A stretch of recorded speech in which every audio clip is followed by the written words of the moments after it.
when a company is interested in appearing on podcasts, they realize that being a guest is a good thing for lots of different reasons. They want to get their VP marketing or the CEO or the head of sales on a podcast.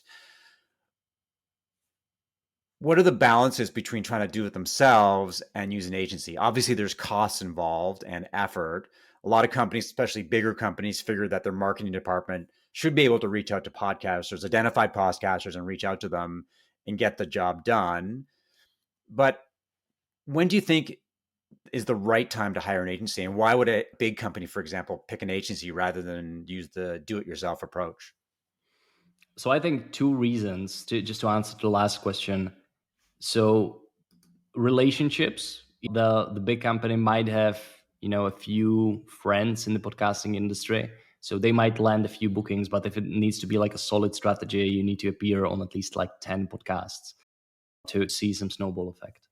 Then it's really know-how, because on paper it looks simple. You find a podcast you want to reach out to, you send an email and you get a booking. And this is the premise that we started with when we started our agency, but we soon realized that it's not that simple.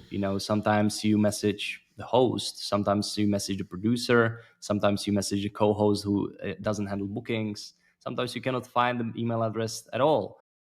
So there are a lot of things that go into doing this consistently and predictably, and it took us a year and a half to do it in a way that we know that we can onboard a customer and in 4 months there will be satisfied customer. We needed to go through a lot of iterations of our process to refine it, and along the way we built a lot of relationships.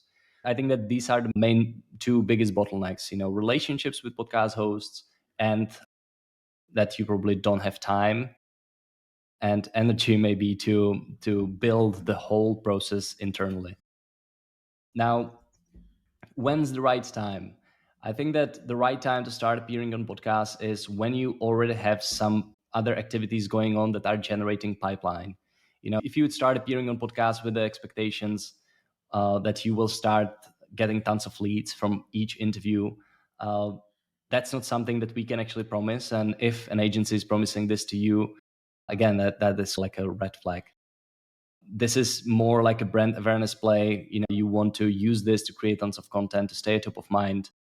But our best customers are already doing tons of other different marketing related things that is building their pipeline. And this is almost on top of it that they can, that support their other efforts.